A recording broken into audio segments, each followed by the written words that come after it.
우리가 평소에 자주 하는 권면입니다. 야, 하늘도 스스로 돕는 자를 돕는다. 우리는 얼마나 많이 사용하나요? 야, 너 공부해. 네 인생 누가 도와? 남 좋으라고 하는 거니?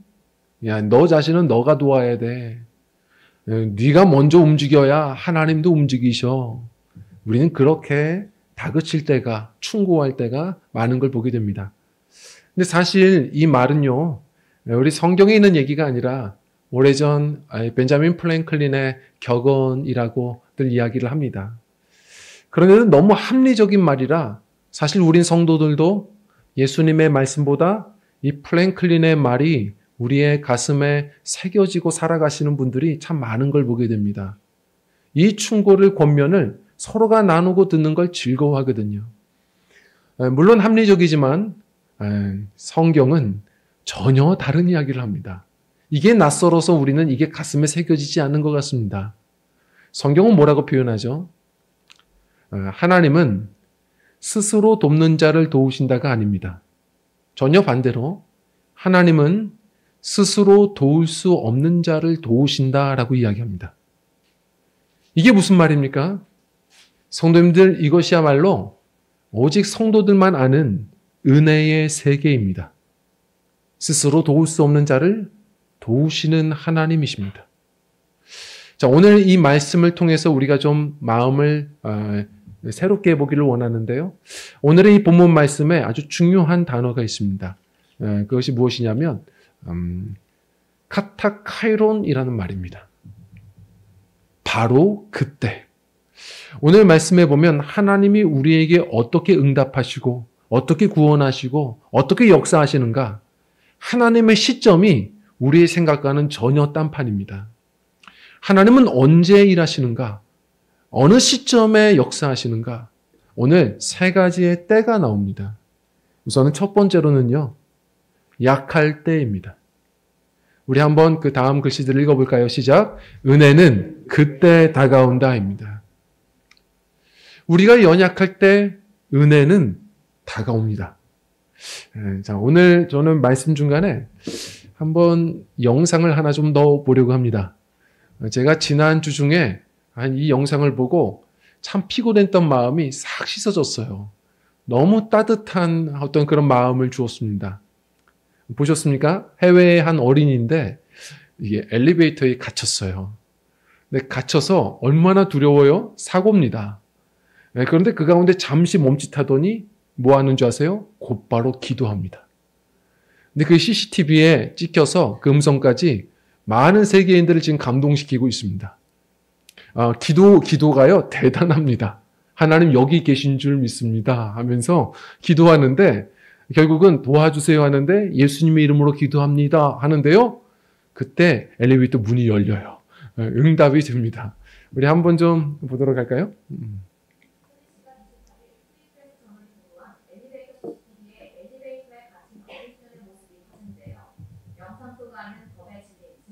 주님, 문을 열어주세요. 조금 무섭지만 주님이 저와 함께 계신 걸 알아요 라고 속삭입니다.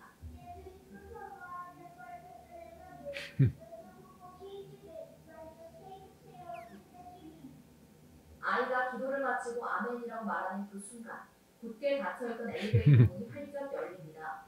조금 놀란 듯 뒷걸음질 치던 소녀는 문이 닫히기 전 재빨리 엘리베이터에서 탈출하는데요. 영상은 SNS를 중심으로 빠르게 확산하며 감동을 주고 있습니다. 네티즌들은 아이의 순수함이 너무 아름답다, 두려운 상황에서 바로 기도할 수 있는 신앙심이 대단하다, 혼자 무서웠을 텐데 강하다 등의 반응이 이어집니다. 멋있죠? 우리 성도님들 한번 묻겠습니다. 이 어린아이보다 키가 작으신 분이 계십니까? 이 아이보다 힘이 약하신 분들이 계시나요? 이 아이보다 배우지 못하고 경험이 없는 분들이 계십니까? 그런데 이 아이는 너무나도 연약한 아이지만 우리보다 좀 강해 보입니다. 이 순간에도 평안을 찾을 수 있는 힘이 있습니다. 그 이유가 뭘까요? 이 아이는 자신이 약하다는 것을 아는 겁니다. 자신의 약함을 인정하기에 바로 전능자이신 하나님의 손을 붙잡고 일어서는 겁니다. 우리는 어떻습니까? 조금 더 배웠다고? 조금 더 힘이 있다고? 내가 조금 더 가졌다고? 그게 뭐라고? 우리는 그것으로 우리 인생의 문제를 스스로 해결할 것처럼 하나님 앞에 오만할 때가 참으로 많다는 겁니다. 그래서 기도하지 않습니다. 하나님 앞에 맡기지 않습니다. 잠시 기도하고 맡기는 것 같아도 우리에게는 항상 플랜 B, 플랜 C가 있습니다. 하나님 앞에 전심으로 의지하려고 하지 않습니다. 그러다 보니 이 인생의 초행길을 걸어가는 우리가 더 늘 불안한 겁니다. 오늘 본문 말씀에 보면 이 약할 때라는 이 말이 성경에서 복음서에서는 뭐라고 표현하냐면 병들었을 때로 표현합니다. 병들었을 때.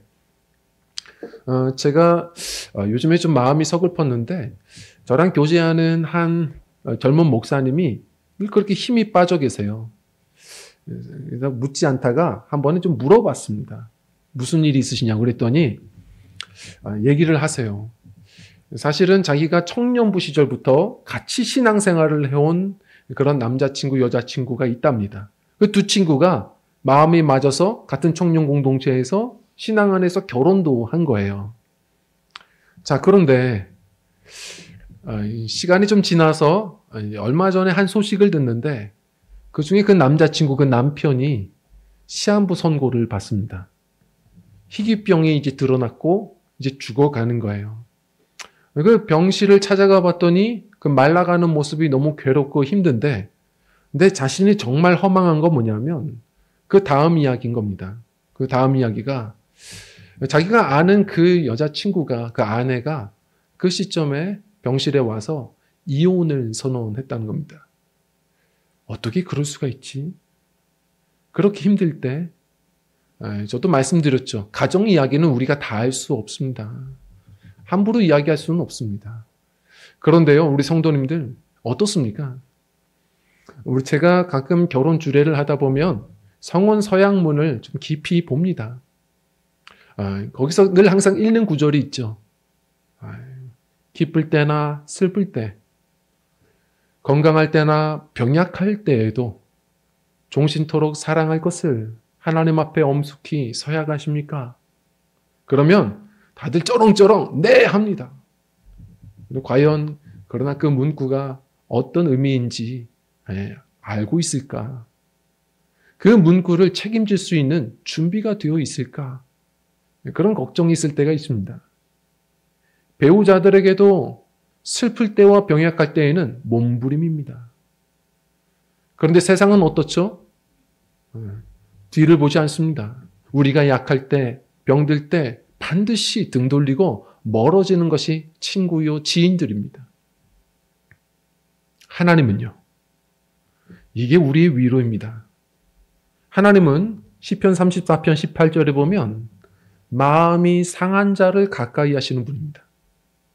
오히려 괜찮은 마음이 아닙니다. 하나님이 기뻐하시는 제사는 상한 심령이라고 있습니다. 하나님만이 치료자로 여기는 사람들의 그 마음. 하나님은 그걸 기뻐하십니다. 하나님은 시편 46편 1절을 보면 환난 중에 만날 큰 도움이시라 라고 이야기합니다. 환난 중에 다 떠나거든요. 우리 하나님은 그때 만나주십니다. 성도는 그래서 그 환난과 고난, 약함의 순간이 위기가 아니라 기도를 배우는 기회입니다.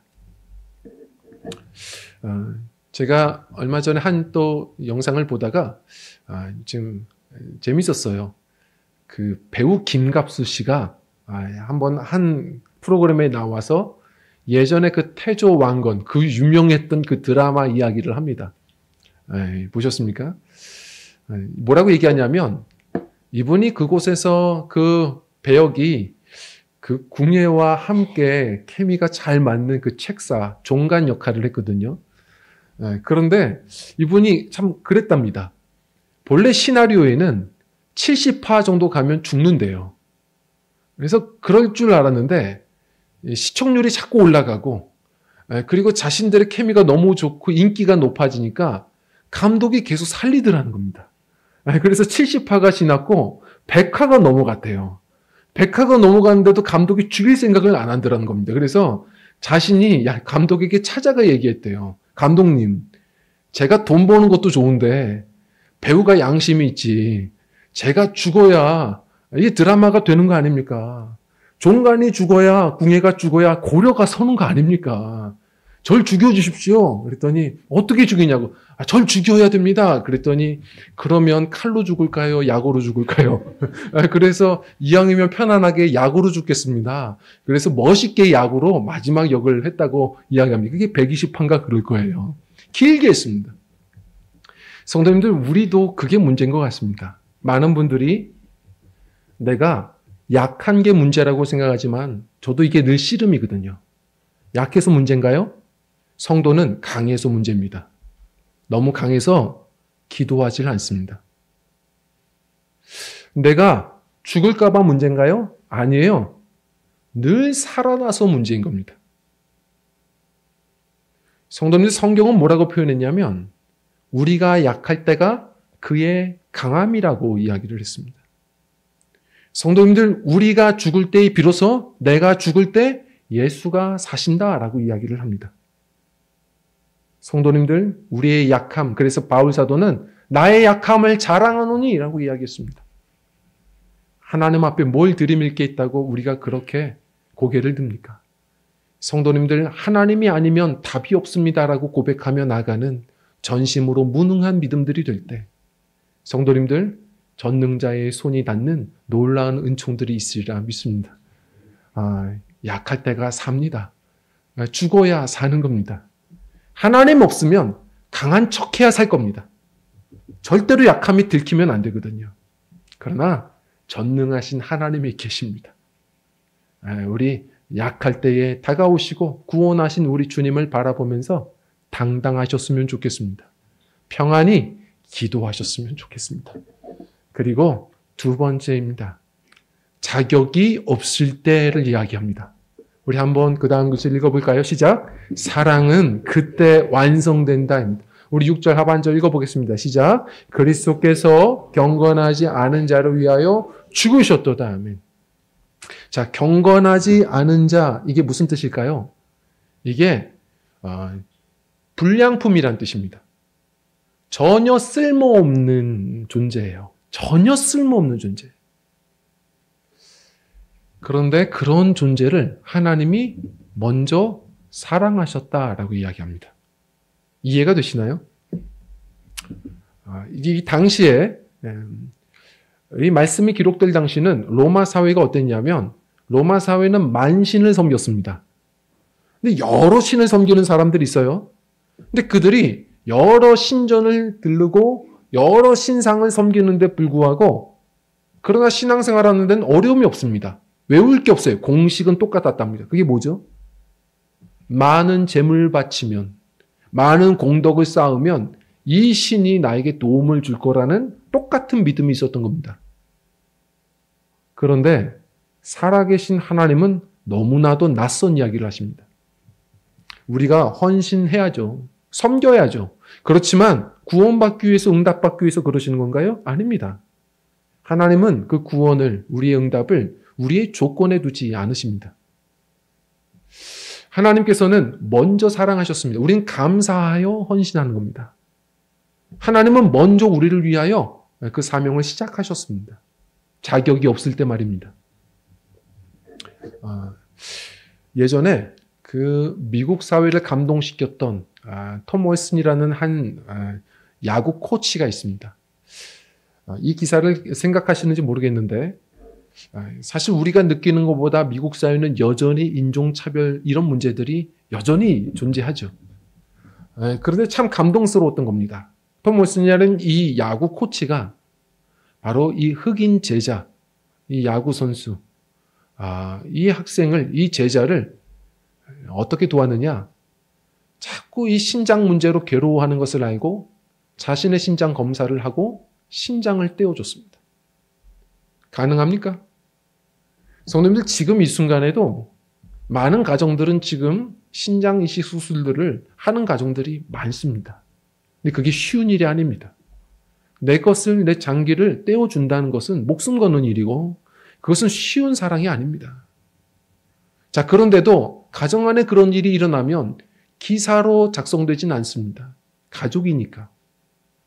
그런데 이렇게 피가 섞이지 않은 전혀 다른 사람이 스승이 제자에게 신장을 준다? 이것은 보통 일이 아닙니다. 이거 그래서 큰 기사가 됐던 일이죠.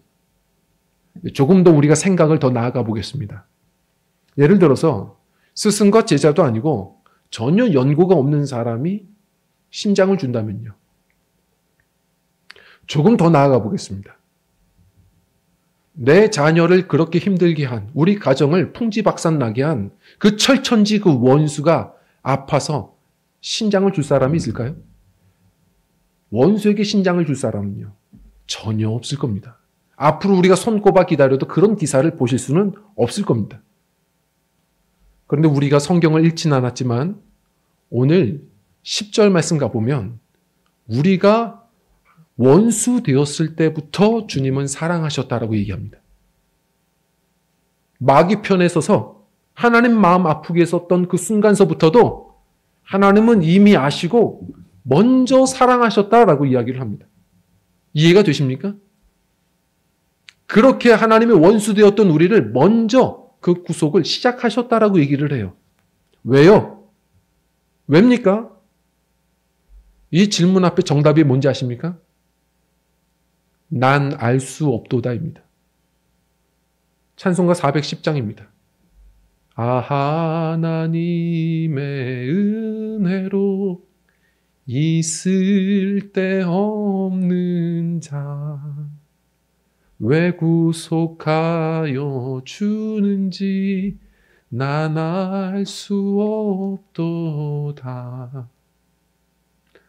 그저 내가 믿고 또 의지함은 내 모든 형편을 아시는 주님, 늘 돌보아 주실 것을 나는 확실히 아네입니다. 난 모릅니다. 왜 구속해 주셨는지. 그러나 그렇게 사랑해 주셨기에 오늘도 나의 형편을 책임져 주실 것을, 그 사랑을 오늘도 신뢰하며 사는 겁니다. 난 모릅니다. 그게 은혜입니다. 그 은혜에 눈뜰 때 오늘도 우리는 감사의 여정을 살아냅니다. 왜 불평하시나요? 왜 원망하시죠? 왜 시험 드십니까? 사실은 그 안에 여러 원인이 있겠지만 사실은 이 구원의 감격, 이 은혜가 지금 말라가는 겁니다. 우리는 이미 예수 생명을 얻은 사람들입니다. 제가 언제 신앙의 위기가 오는지 아십니까? 성도님들, 우리 성도님들의 신앙이 병들 때가 언제인지 아세요? 이 가사가 조금 바뀔 때입니다. 난 알 수 있도다가 될 때입니다. 저도 목회에서 큰 위기가 난 알 수 있을 것 같을 때 그때더라고요. 난 목사니까, 나 헌신하니까, 나 정말 최선을 다해 주를 위하여 순종하니까 하나님은 사랑하셔야지. 내가 그래도 이렇게 쓰임 받으니까 하나님은 아시고 날 구속하신 거겠지. 그거 대단한 교만입니다. 성도님들, 하나님이 뭐가 부족해서 우리를 부르셨을까요? 하나님은 전능하신 분입니다. 하나님이 우리가 영광 돌린다고 해서 없던 영광이 채워지시는 분입니까? 하나님은 이미 영광 그 자체이십니다. 그저 우리는 알 수 없지만 그런 우리를, 자격 없는 우리를 다가와 사랑하시고 구속하신 분이 우리 주님이십니다. 그것을 눈뜰 때 오늘도 우리는 감사입니다. 오늘도 찬송입니다. 오늘도 그들이 능력 있는 삶을 살아냅니다. 담대함입니다. 기도도 마찬가지입니다. 기도는 왜 하는 겁니까? 우리 성도님들 많은 분들이 기도도 자격 가지고 기도하려고 하십니다. 하나님이 원하시는 기도의 힘은요, 자격의 권세가 아니라 자녀의 권세입니다. 무슨 자격이 있습니까? 자기 앞 수표를 써보신 분들은 알 겁니다. 거기에 서명을 하면 그 이름의 신용을 가지고 은행은 돈을 주는 겁니다. 성도님들, 우리가 무슨 자격이 있어서 우리 이름으로 하나님의 보좌 앞으로 나아갈 수 있습니까? 우리가 무슨 자격이 있어서 하나님 앞에 그 기도의 응답을 요구할 수 있는 겁니까? 그래서 하나님은 오늘도 예수의 이름을 주신 겁니다. 예수의 이름으로 기도하는 겁니다. 내가 자격이 있을 때는 나 뭔가 오늘은 순종했으니까, 헌신했으니까 하나님 기도 들어주시겠지. 시험 들으실 겁니다. 내가 오늘은 실수가 많으니까 기도하지 말아야지. 하나님 앞에 혼날 거야. 기도가 마르실 겁니다. 항상 우리가 어떠했든지 간에 예수의 이름으로 우린 구원받는 것이고 예수의 이름으로 응답받는 것입니다. 자격 없지만 바로 은혜의 하나님, 다 할 수 없지만 그 사랑이 풍성하신 주님 앞에 기대어 나가는 그런 능력 있는 주의 성도들이 되셨으면 좋겠습니다. 그리고 마지막 세 번째입니다. 우리 함께 읽어볼 텐데요. 이 세 번째 때가 아직 죄인 되었을 때입니다. 죄인 되었을 때. 우리 한번 작은 글씨 읽어보겠습니다. 시작. 사명은 그때 시작된다입니다. 우리 8절 말씀 읽어보겠습니다. 우리가부터 읽어볼게요. 시작. 우리가 아직 죄인 되었을 때 그리스도께서 우리 위하여 죽으셨도다. 아멘. 우리가 죄인 되었을 때입니다. 답이 없을 때입니다. 죄의 삭은 사망입니다. 다들 사형대기수, 멸망할 수밖에 없는 진노의 자녀들인데 그런 죄인 되었을 때, 의로워졌을 때가 아닙니다. 조금이라도 변했을 때가 아닙니다. 그저 죄인 되었을 때 예수님께서는 그 십자가의 사명을 먼저 시작하셨습니다. 이게 복음입니다. 놀랍지 않으십니까? 예전에 한국에서도 유명했지만 사실 세계적으로 베스트셀러가 되었던 책이 있습니다. 프리덤 라이터스라는 책이 있는데요. 굳이 말하자면 자유의 작가들 이런 뜻일 겁니다. 근데 이게 왜 유명하냐면 영화까지 되었거든요. 그 이유는 이게 실화입니다. 94년도에 당시에 캘리포니아 롱비치에 있는 한 고등학교였죠. 그 고등학교에 한 반이요. 아이들이 많이 몰려 있는데 이 아이들이 대책이 없습니다. 답이 없는 아이들이에요. 이 아이들은 대부분 이제 마약 중독자들 그리고 갱단 소속의 아이들도 많습니다. 우리 한국의 어떤 일진 이런 걸 상상해서는 안 돼요. 정말 답이 없는 아이들입니다. 근데 그런 아이들, 인종차별도 많고요. 계속 갈등과 폭력이 있는 바로 그 반인데 거기에 모두가 포기했던 그들을 사랑하겠다고 에린 그루웰이라는 한 여성, 연약한 선생님이 자원하여 들어갑니다. 사실은 이분은요, 물러서지 않아요. 이유는 일부러 교사로 그들을 맡기로 자원했던 겁니다. LA 폭동 당시에 청소년들이 법정에 서는 걸 보면서 변호사가 꿈이었는데, 법정에서 아이들을 변호하는 건 이미 늦은 거다. 실패다. 학교에서부터 시작해야 된다. 그 마음을 가지고 교사로 지원하기 시작했죠.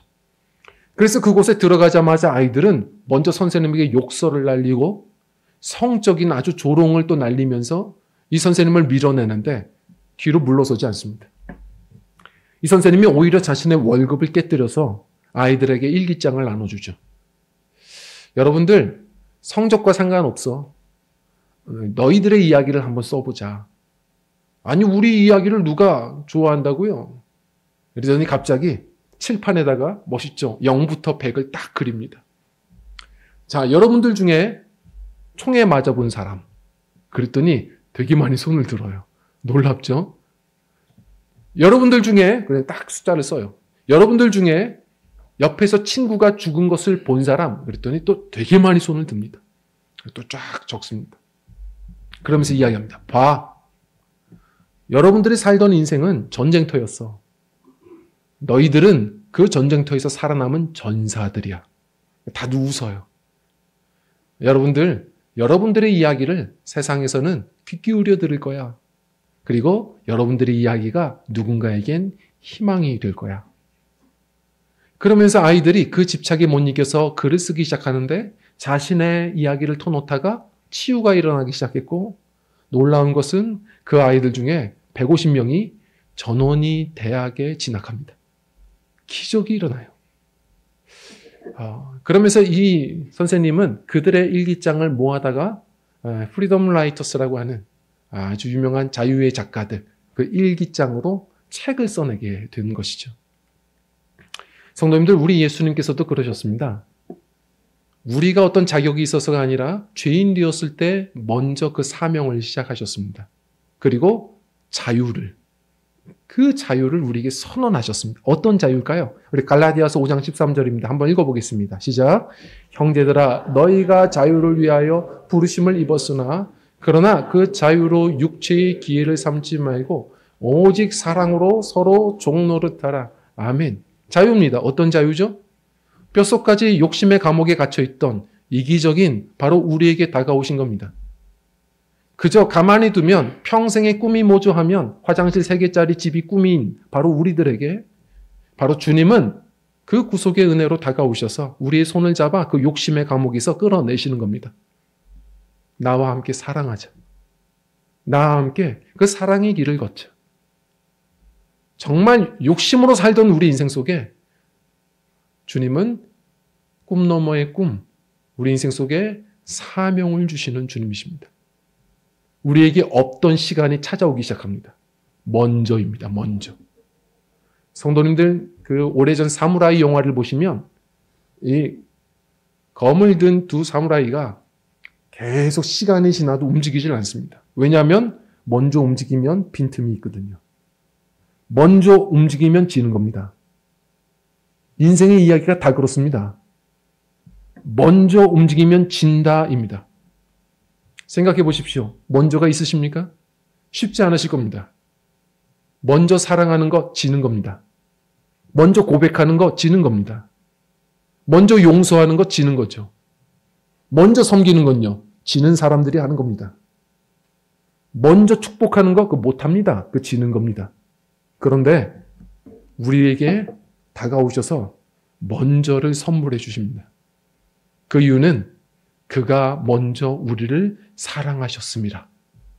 그가 먼저 우리를 사랑하셨기 때문입니다.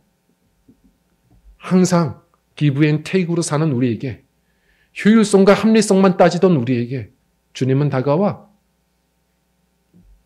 내가 준비가 덜 되었어도 그 사람들이 전혀 변하지 않는 것 같아도 주님이 말씀하시면 먼저 손 내밀고 먼저 화해하고 먼저 사랑하는 삶을 살아가게 하시는 분이 우리 하나님이시라는 사실입니다. 아무것도 없는 우리 인생 속에 바로 그 사명을 주시며 풍성케 하시는 주님이십니다. 그래서 스스로를 도울 수 없는 또 누군가에게 하나님의 응답으로 먼저 손 내미는 자들로 주님의 사랑으로 살아내게 하시는 하나님이십니다. 그것이 복음입니다. 역대하 14장 11절 말씀을 우리 읽어보겠습니다. 시작. 여호와여 힘이 강한 자와 약한 자 사이에는 주밖에 도와줄 이가 없사오니 우리 하나님 여호와여 우리를 도우소서. 아멘. 성경은 죄다 그런 이야기입니다. 스스로 도울 수 없는 자들을 주님이 먼저 다가오셨습니다. 생각해 보십시오. 모세는요, 말이 어눌했습니다. 다윗은요, 말죄였습니다. 기드온은요, 세상 겁장이었습니다. 마리아는요, 이름 없는 처녀였습니다.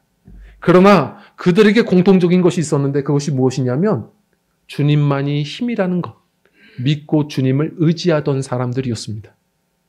이 역대하의 아사왕도 마찬가지였습니다. 구스의 100만 대군이 몰려올 때 모두가 벌벌 떨 때 그는 선포했습니다.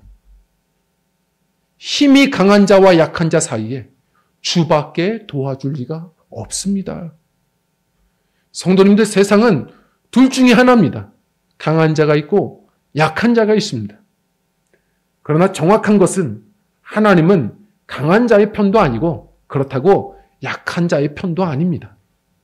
왜냐하면 강해도 그 교만 때문에 넘어지고 약해도 그 고집 때문에 넘어지는 분들이 많거든요. 하나님이 원하는 것은 우리가 무엇을 가졌든지 못 가졌든지 배웠든지 못 배웠든지 우리 전능하신 주님 앞에서는 우리가 전적인 무능한 존재임을 고백하고 항복하고 오직 내 인생에 하나님만이 답이십니다. 고백하며 살아내는 플랜 B와 C를 지워버리는 오직 전적으로 주님을 의지하는 그 영혼들에게 주님은 다가오시는 분이시라는 사실을 기억해야 됩니다. 성경 말씀대로 은혜는 물이 위에서 아래로 흐르는 것처럼 은혜는 교만한 자가 아니라 겸손한 자에게 더하신다라고 이야기를 합니다. 오늘도 어떤 내세울 것이 있을지라도 주님 앞에 전적으로 무능한 사람임을 고백하고 스스로 나를 도울 수 없는 자임을 선언하면서 주님 앞에 구하고 기도하는 믿음들이 되셔서 세상에서 볼 때에는 가장 약한 사람들 같으나 전능자의 손을 맞잡고 늘 일어서시는 우리 믿음으로 승리하는 강한 용사들, 저와 성도님들의 신앙의 여정 되시기를 간절히 축원드립니다. 우리 함께 찬양하고 기도하겠습니다.